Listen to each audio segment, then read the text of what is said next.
A'udzu billahi minasy syaithanir rajim. Bismillahirrahmanirrahim. Assalamualaikum warahmatullahi wabarakatuh.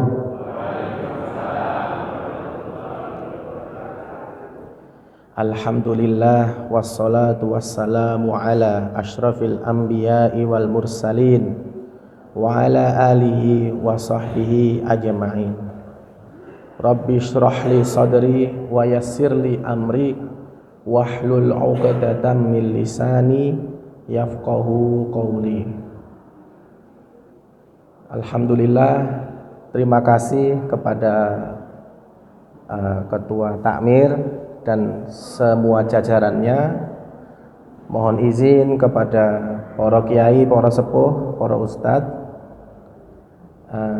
Terima kasih sudah diizinkan berada di sini. Ya, ini hanya format acara, ya. Yang berbicara di depan ini belum tentu lebih berilmu daripada yang mendengarkan. Ya. Alhamdulillahirabbil alamin. Allah telah mengizinkan kita hadir di salah satu masjidnya yang mulia ini, yang nyaman, ya, yang ada AC-nya. Kalau orang badan kayak saya ini seneng banget ada masjid ada AC-nya. Ya, orang gendut tuh dikit-dikit sumuk. Jadi alhamdulillah ini masjid AC-nya banyak, makin nyaman. Alhamdulillah Allah izinkan kita berkumpul di sini dalam rangka belajar bersama, mengaji bersama. Semoga majelis ini Allah masukkan ke dalam majelis yang Allah nilai sebagai majelis zikir, majelis ilmu, sehingga semoga Allah naungi kita dengan para malaikatnya. Semoga para malaikatnya beristighfar untuk kita sehingga Allah ampuni kita, dan semoga Allah menurunkan sakinah, ketenangan kepada kita semua di sini. Bapak-bapak, ibu-ibu yang kami hormati, yang namanya ketenangan itu identik dengan tidur. Ketenangan itu menuntun kita untuk tidur. Jadi nanti kalau ada yang tidur, ya nggak apa-apa. Alhamdulillah, berarti malah ini ciri majelis kita diturunkan ketenangan oleh Allah Subhanahu wa taala. Jadi siap-siap tidur juga boleh, ya. Bapak-bapak, ibu-ibu yang kami hormati, ini hari Ahad, ya. Hari Ahad biasanya kita pakai untuk berkumpul dengan keluarga, ya, bertamasya, jalan-jalan. Sebenarnya apa esensi kita berkumpul dengan keluarga, makan-makan, jalan-jalan, healing, ya, kalau anak muda sekarang bilangnya healing, ya. Ya, salah satu esensinya itu nggak boleh kita lupakan. Apa itu? Esensinya adalah merawat kesehatan mental, menjaga kestabilan emosi, kesehatan mental semua anggota keluarga kita. Bisa jadi dari kegiatan mulai hari Senin sampai Sabtu, semua anggota keluarga itu menghadapi masalah. Ada yang mudah selesai, ada yang masih menumpuk di pikiran, gitu. Dan masalah itu bermacam-macam. Dan yang dianggap masalah itu beda umur, beda hal. Kemarin anak saya itu masih TK 0 kecil, ya, TKA itu. Itu saya lihat mukanya sedih sekali, bingung sekali, dan nggak pengen sekolah. Ternyata dia punya masalah. Apa masalahnya? Karena anak saya bolosan, jadi teman akrabnya itu jadi nggak mau main sama anak saya. Jadi karena anak saya bolosan itu setiap harinya ketemunya teman yang lain. Lah ketika anak saya sekali mau sekolah, itu udah lupa bahwa punya teman anak saya, gitu. Lah itu kan menunjukkan bahwa semua umur itu punya masalah, ya. nanti semakin besar masalahnya beda lagi. Sehingga kita yang udah dewasa ini nggak boleh menakar berat ringannya masalah yang dihadapi keluarga kita itu dengan standar kedewasaan kita, ya. Kalau yang kurang bijak, maka melihat permasalahan anak saya itu akan diremehkan. Alah mengkoyo ngono wae gitu. Lah ya itu kan untuk kita yang sudah dewasa, yang sudah melewati proses pertemanan, yang kadang ada teman yang datang dan pergi, ya kan? Kalau anak TK kan apalagi baru semester pertama, masalah temennya satu hilang aja udah pusing gitu, udah stres gitu. Lah jadi di depan dia ya kita tunjukkan bahwa oh iya kamu ada masalah, betul itu masalah, jangan kita remehkan sehingga dia suka diperhatikan gitu, merasa diperhatikan, masalahnya tidak diremehkan, ya. Oke, jadi itu sebenarnya esensi kita jalan-jalan sama keluarga, berkumpul di hari Ahad. Jangan kita seminggu full sudah menghadapi masalah kehidupan, tidak ada waktu untuk merawat mental health. Oke.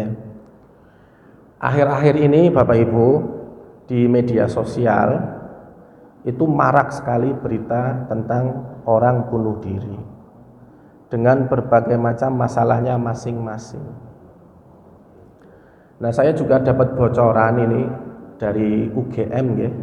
Nanti bisa dikonfirmasi ya, yaitu katanya banyak mahasiswa itu melakukan percobaan bunuh diri ketika menghadapi masalah-masalah. Nah, apa yang paling utama itu disampaikan ke saya, katanya karena guru yang killer misalnya, dosen yang killer misalnya, sehingga tidak lulus-lulus mata kuliah itu. Ya ini bukan bermaksud menyudutkan dosen killer ya, tapi kenyataannya seperti itu. Nah, di media sosial itu banyak sekali saya lihat beda-beda banget masalahnya. Ada yang finansial, ya. Ini erat sekali sama yang pinjol-pinjol itu, pinjaman online itu. Buka Instagram, buka YouTube, iklannya pinjaman online banyak sekali, ya. Dan dikemas seakan itu adalah solusi bagi yang butuh modal, bagi yang butuh belanja. Padahal itu mencekik sekali. Yang namanya bunga yang ditawarkan itu, ya. Dan ketika nanti tidak berhasil, ketika mendapatkan kegagalan untuk nyicil aja itu kan caranya sangat batil ya. Ya itu yang dari finansial, dari keuangan. Ada lagi yang dari asmara. Nah, ini juga termasuk salah satu penyebab utama orang-orang, anak-anak muda itu melakukan bunuh diri, memutuskan untuk mengakhiri hidup, ya. Jadi asmara yang kayak gimana? Ya dari keduanya. Ada yang asmara memang sudah dinaungi pernikahan halal sesuai syariat. Ada juga yang orang-orang yang pacaran itu loh, yang tidak dalam pernikahan. Lah itu kan artinya hubungan yang jauh dari berkah Allah ya, jauh dari ridha Allah ya, pasti banyak sekali masalah di dalamnya. Ada lagi yang masalah KDRT ya, atau di abuse itu apa bahasa Jawanya, bahasa Indonesianya, diperlakukan dengan tidak baik oleh orang tuanya sendiri, oleh pamannya ya. Biasanya juga sexual harassment ya, pelecehan seksual, itu juga menjadi salah satu penyebab. Oke. Bahkan salah satu yang saya lihat ya, itu ada satu keluarga loh Bapak Ibu, Bapak-bapak Ibu-ibu. Satu keluarga lengkap itu bunuh diri semua. Nggih, itu karena banyak berita gitu lewat itu ya, saya nggak patio memperhatikan, tapi istri saya cerita itu, iya Bah, itu satu keluarga full, cuman tersisa satu anak yang ketika kejadian itu sedang tidak di rumah. Jadi kalau di rumah ya mungkin ikut minum itu tadi yang membuat bunuh diri itu tadi. Ya, jadi jangan dianggap mental health itu tidak penting ya. Semua masalah bisa mengganggu kesehatan mental, kestabilan jiwa, dan kalau dibiarkan masuk itu bisikan-bisikan setan untuk mengakhiri hidup. Nah, kenapa orang memutuskan untuk bunuh diri? Ya, salah satunya itu mereka mengira bahwa bunuh diri adalah solusi menyelesaikan masalah, menghadapi masalah. Padahal kalau dijelaskan oleh Imam Al-Qurtubi, yang namanya mati, ya, yang namanya wafat, meninggal dunia, itu hanya terpisahnya ruh dengan jasad, ya, hanya ruh dan jasad ini tidak terkait lagi satu sama lain, dan hanya merupakan perpindahan dari alam dunia ini ke alam-alam berikutnya. Kita semua merasakan tapi lupa bahwa dulu kita di alam rahim. Yang sangat kita sadari adalah alam dunia ini.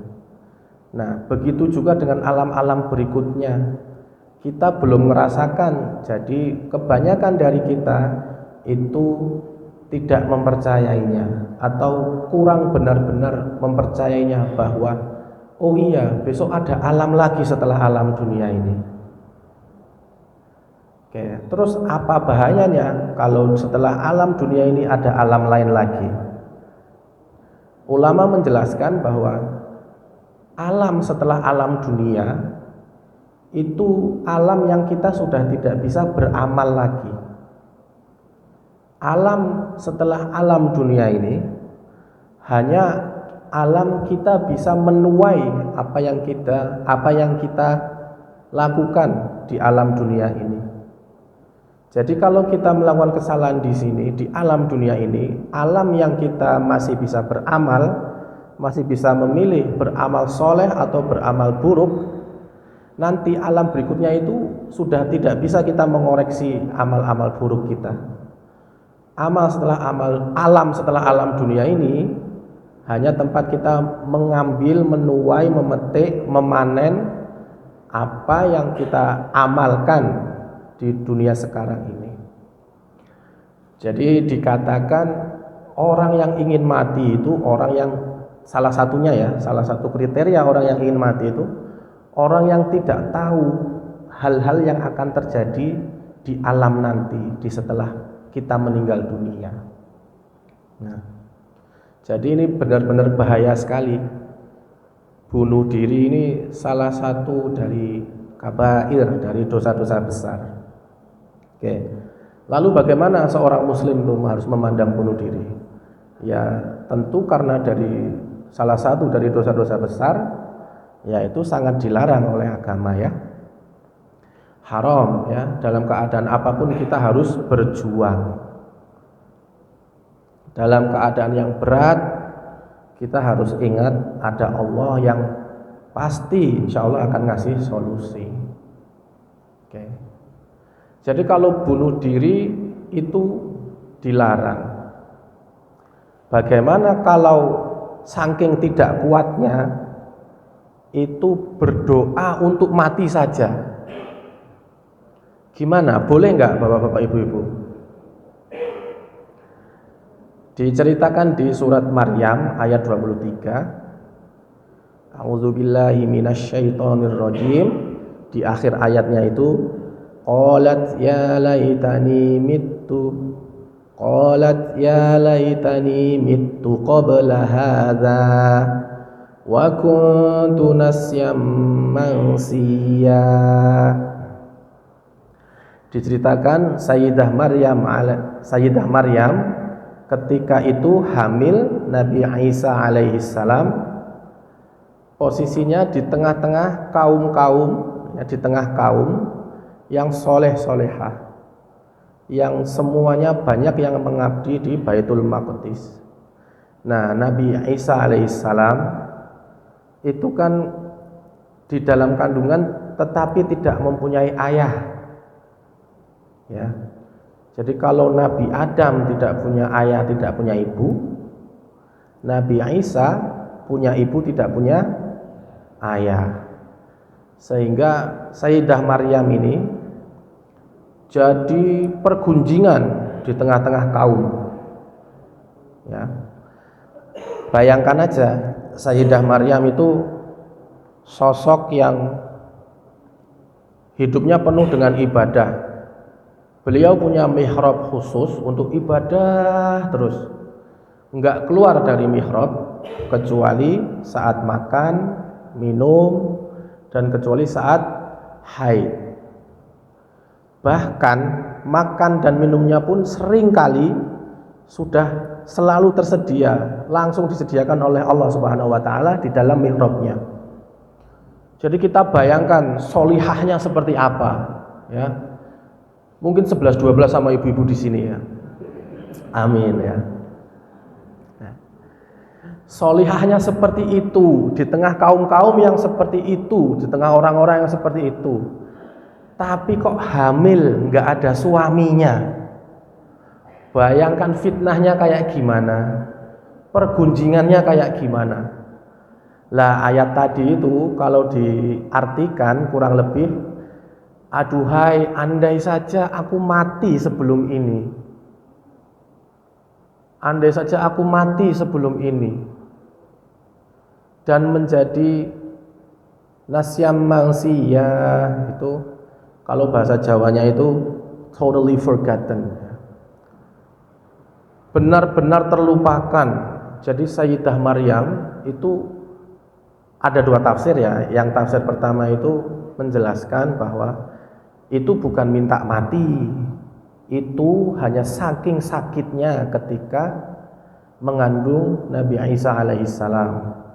Nah, tafsir yang kedua itu menjelaskan itu beliau meminta kepada Allah, memohon untuk diwafatkan saja. Kenapa? Karena ini fitnah yang sangat besar bagi agama beliau. Ada kekhawatiran di diri beliau bahwa khawatir nanti kaumnya ini binasa karena menggunjing beliau terus. Beliau tuh khawatir kaumnya dibinasakan oleh Allah. Nah, ini jika kita mengikuti tafsir yang itu ya, dan tafsir banyak ya. Jika kita mengikuti tafsir yang itu, maka di dalam At-Tadhkirah itu diceritakan, disampaikan bahwa dengan alasan yang tepat itu boleh meminta berdoa mati pada Allah. Jadi boleh ya. Cuma, nah ini cuma syarat dan ketentuannya ini yang sulit kita capai. Kita sudah berbicara tadi betapa luar biasanya kesolehahannya Sayyidah Maryam. Makan minum aja langsung Allah sediakan di mihrabnya. Sehingga logika mengatakan bahwa ya pertimbangan beliau untuk berdoa bagaimana, pikiran beliau untuk berdoa bagaimana, itu bahasa Inggrisnya itu titis gitu loh, tepat gitu ya. Pertimbangannya itu dekat dengan ilham Allah, dekat dengan kebaikan-kebaikan yang terbisikkan pada beliau gitu ya. Nah, sehingga apa ya, kita yang awam ini merasa mirip solehnya dengan Sayyidah Maryam, kemudian bisa merasa pede untuk berdoa meminta diwafatkan saja. Ya itu kan ngeri ya. Ngeri ya, karena ya kita siapa gitu, kok pede banget minta meninggal gitu ya. Padahal dikatakan itu umur yang baik adalah umur yang panjang dan dipakai untuk ketaatan. Oke, jadi maksud saya begini, saya pengen ngajak kita semua, walaupun itu Sayyidah Maryam salah satu pemimpin di surga nanti, ya kita jangan terlalu pede lah ngikuti beliau, mencontoh beliau. tentu tingkat solehnya berbeda. Mari kita tetap berjuang saja. Apapun keadaannya di hidup ini, kita berjuang saja. Yakin nanti Allah kasih solusi. Ya. Jika yang kita istiqomahkan adalah kebaikan di dalam hidup ini, amal soleh, maka semoga umur yang panjang akan semakin menambah kita untuk melakukan amal soleh.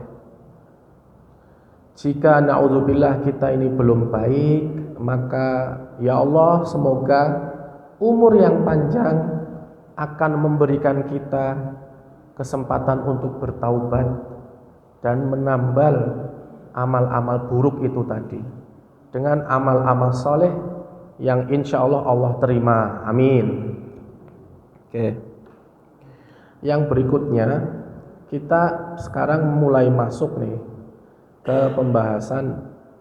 Terus Islam ini kan agama yang solutif ya. Semua setuju Islam agama yang solutif. Solusi untuk semua hal itu ada di Islam. Nah, terus apa solusinya untuk kesehatan mental kita ini? Nah, ini kalau kita bahas semua tentu waktunya habis ya. Sampai zuhur, sampai asar, sampai maghrib ya. Itu nggak akan selesai. Orang Islam itu semua amalnya itu selalu memberi kemudahan, selalu memberi terbukanya masalah bagi kita. Jadi kita bahas sedikit aja di kesempatan kali ini. Bapak-bapak, ibu-ibu yang kami hormati, satu poin yang harus kita pahami, kemudian bisa kita jelaskan, kita sampaikan kepada semua anggota keluarga kita dalam menghadapi masalah, mencari solusi, itu ya kita harus akrab dengan Al-Quran ya. Al-Quran itu semakin kesini semakin ditinggalkan. Dikatakan besok itu Nabi Muhammad Sallallahu Alaihi Wasallam itu akan mengadukan umatnya yang menelantarkan Al-Quran. Nah, kita berlindung dari itu ya. Kita berusaha kuat agar kita akrab dengan Al-Quran. Toh keuntungannya juga untuk kita sendiri ya. A'udzu billahi minasyaitonir rajim. Wa nunazzilu minal qur'ani ma huwa shifaa'u wa rahmatul lil mu'minin ya.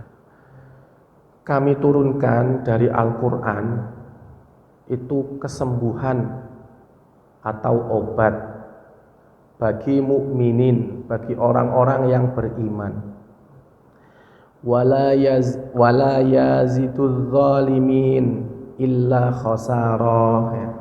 Dan Al-Quran itu tidak menambah bagi orang-orang yang zalim kecuali kerugian. Nah, bapak-bapak, ibu-ibu di sini berikrar sebagai orang yang beriman atau bukan? Bapak-bapak beriman? Alhamdulillah. Ibu-ibu beriman? Alhamdulillahirabbil alamin. Insyaallah beriman semua nggih.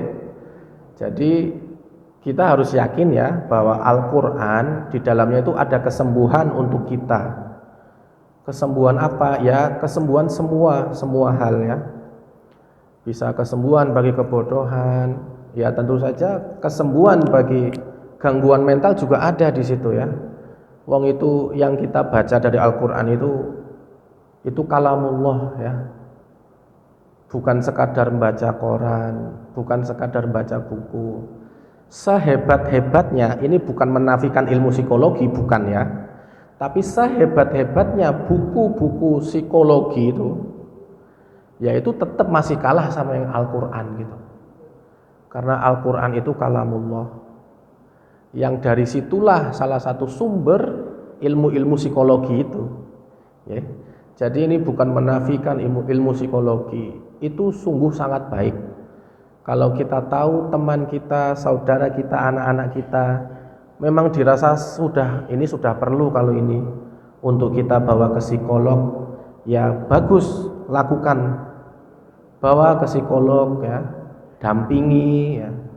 Nah, itu juga yang pengen saya sampaikan. Kalau ada saudara, teman, anak yang tampak tiba-tiba datang mendekat ke kita terus curhat gitu ya, ya itu kembali kayak tadi, jangan diremehkan. Dengarkan benar-benar, dengarkan, tunjukkan kita peduli, tunjukkan dia berharga supaya semangatnya kembali lagi, kasih masukan yang pas. Kami ibu-ibu, bapak-bapak punya temen dulu kenal waktu SMP. Orangnya ceria, orangnya sangat ceria. Beberapa tahun belakangan jarang komunikasi ya, karena itu tadi, teman kan datang dan pergi, ganti teman, ganti lingkungan gitu ya. Teman ini saya akhirnya lihat dari media sosial, follow Instagramnya aja. Yang beliau citrakan, yang beliau posting ya, yang beliau tunjukkan ke dunia lewat Instagramnya itu kebahagiaan, happy, hidupnya banyak teman, pokoknya sempurna. Beberapa bulan yang lalu tiba-tiba saya lihat dari teman lainnya lagi, mutual friends kami ya, itu posting innalillahi wa inna ilaihi roji'un. Teman kami yang selalu tampak ceria itu ternyata bunuh diri ya.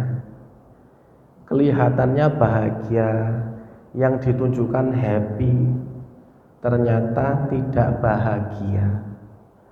Ternyata memutuskan kalah sama masalah-masalah hidupnya sampai bunuh diri.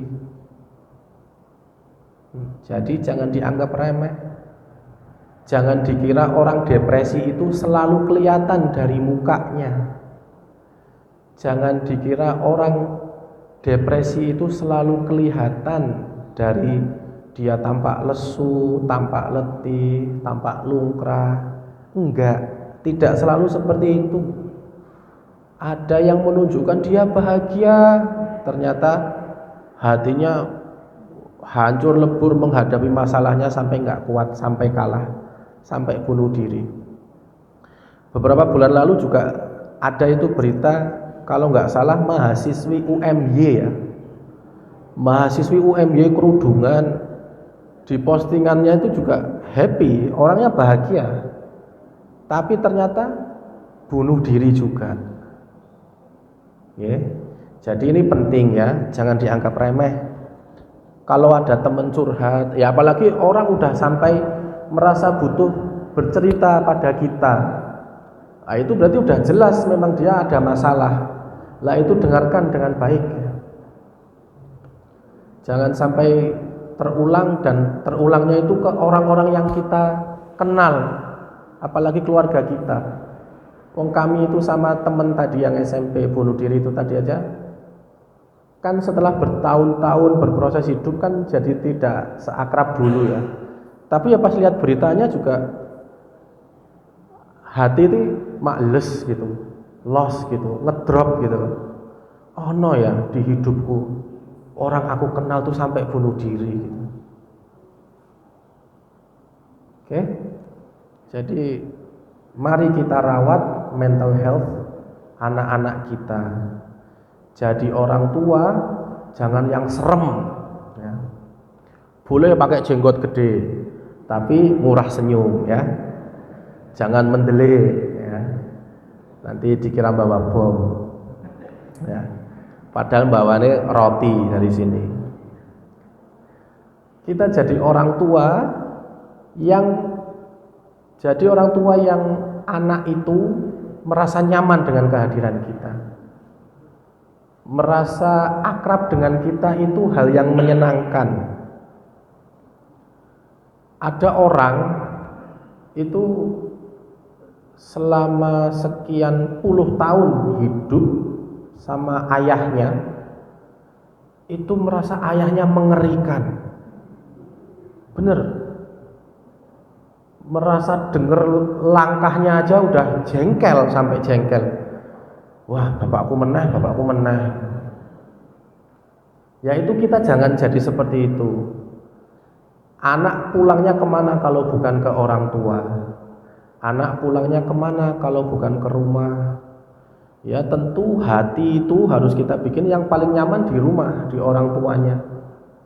Jadi kita harus pinter-pinter dengan anak itu. Kita perhatikan iki umur semene, anak tuh biasanya sukanya sosok teman yang bagaimana.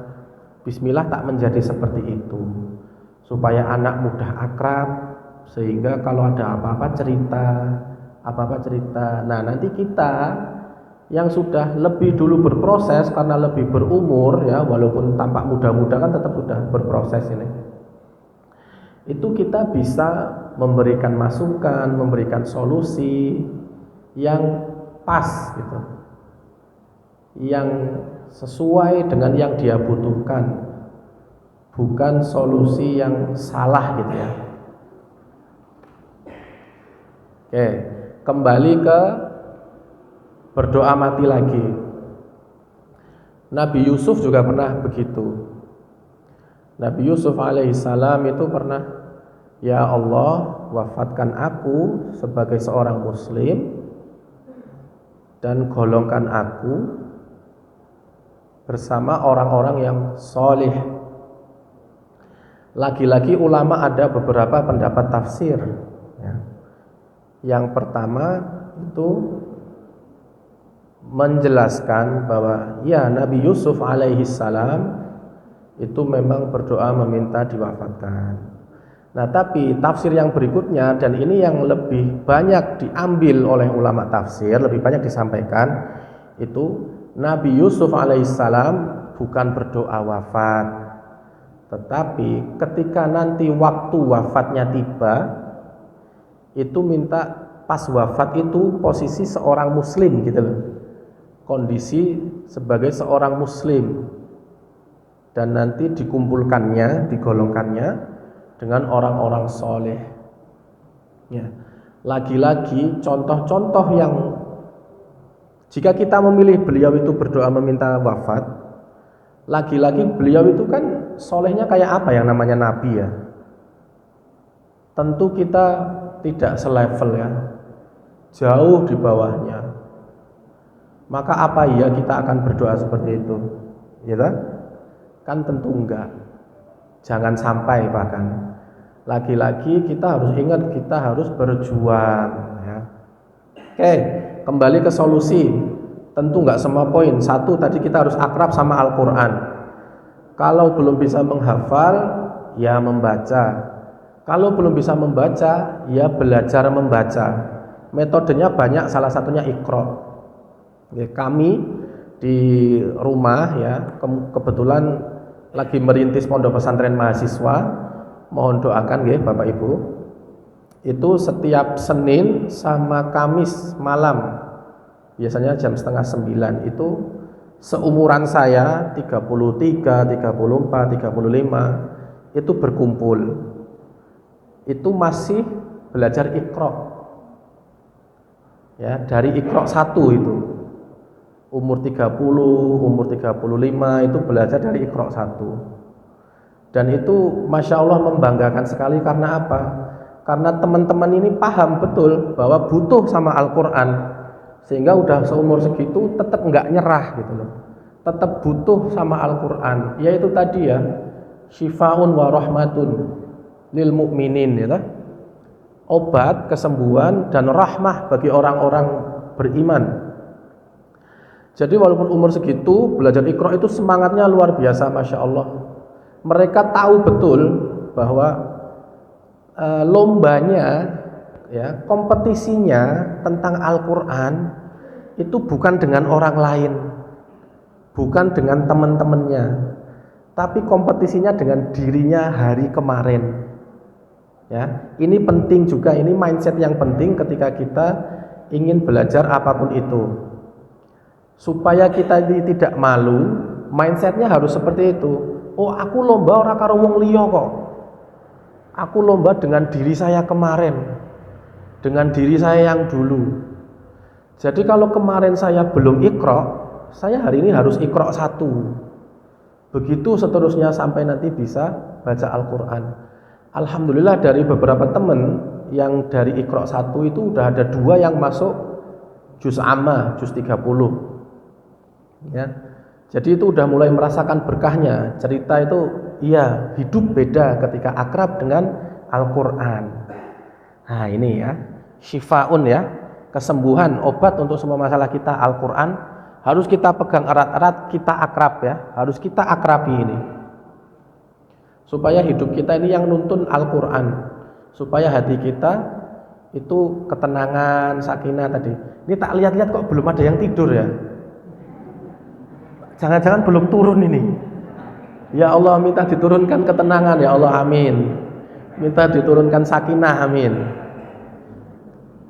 Oke, 2 poin ya. Baru 1 poin ya, baru Al-Quran ya. Nah yang kedua, persis seperti yang kita lakukan ini. Majelis ilmu, majelis zikir ya. Sekali lagi nggih, ini format acara. Saya di depan bukan lebih pintar, bukan lebih berilmu. Ini hanya format acara. Kalau di depan semua kan terlalu kebak ya. Jadi 1 aja yang di depan. Gitu ya. Seperti yang tadi disinggung. Majelis ilmu itu insya Allah turun ketenangan, turun sakinah. Ya, dikatakan majelis ilmu itu Allah naungi dengan para malaikatnya yang beristighfar bagi yang datang. Bahkan di hadits qudsi itu kurang lebih penjelasannya, malaikat itu lapor, ya Allah, tapi ini ada si fulan ini bukan gerombolannya yang biasa ngaji. Nah itu jawabannya kalau diterjemahkan bahasa kita ya kira-kira dia bersama mereka nggak akan rugi, nggak akan salah yang berkumpul bersama mereka. Dia tetap dapat ampunan. Nah, masya Allah, apa nggak baik banget tuh Allah sama kita ya? Maha baik Allah ya. Jadi walaupun datang ngaji itu niatnya agak berbeda ya, misalnya datang hanya marani temen yang punya utang mau nagih hutang gitu ya. Yaitu insya Allah berdasarkan hadis qudsi tadi itu tetap mendapat rahmah, tetap mendapat sakinah, tetap mendapat ampunan ya.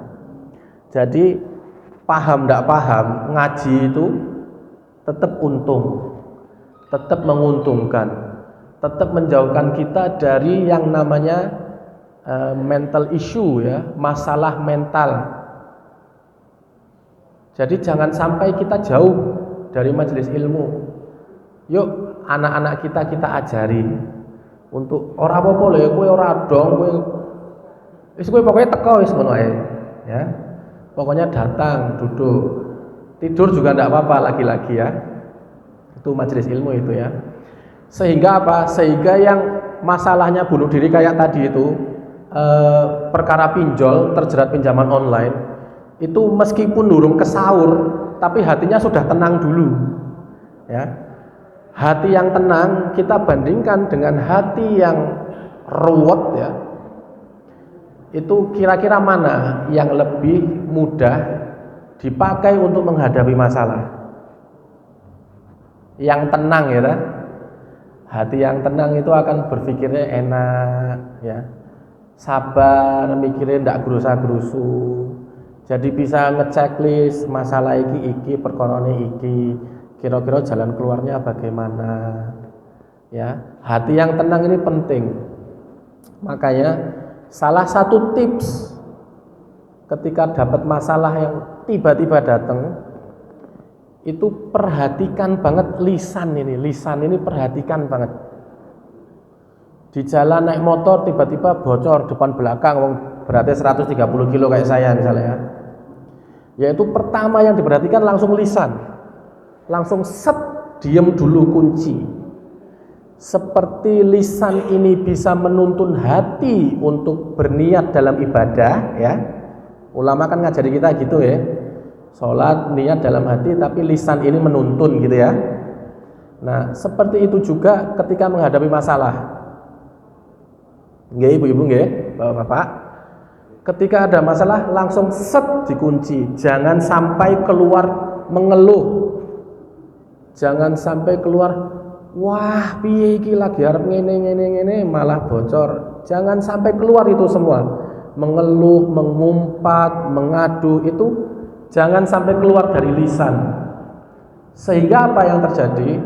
Sehingga hati juga diem, set, langsung kekunci. Hati nggak akan mengeluh.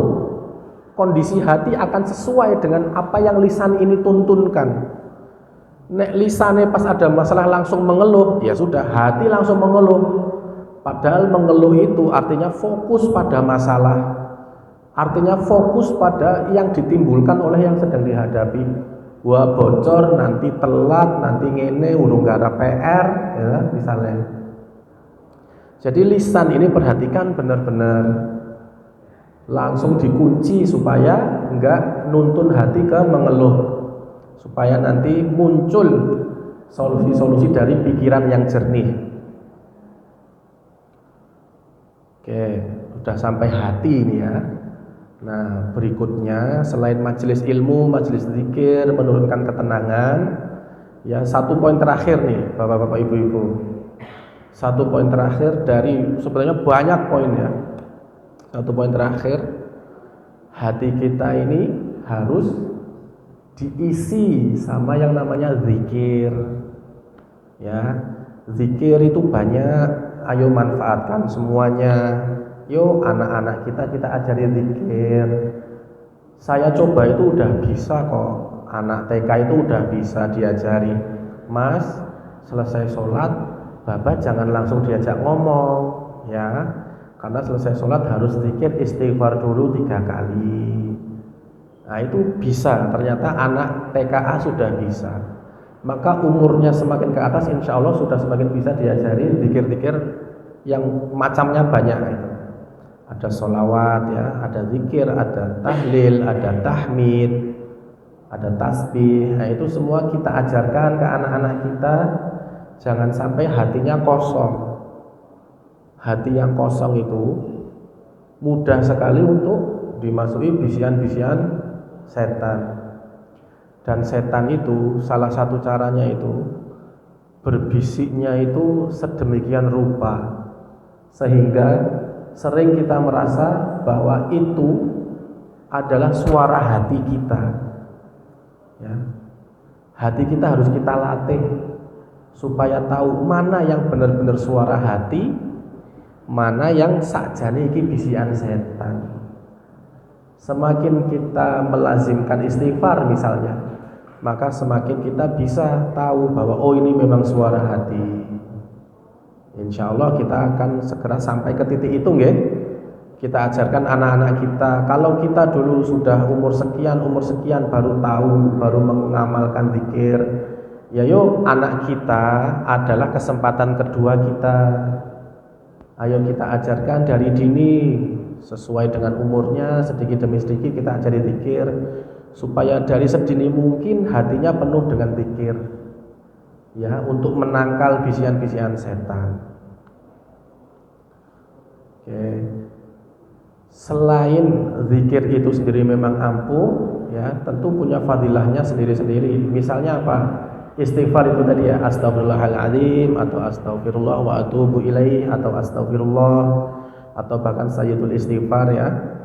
Itu di dalam hadis itu dijelaskan siapa yang melazimkan istighfar akan dapat 3. 1, setiap kesedihannya jadi kebahagiaan.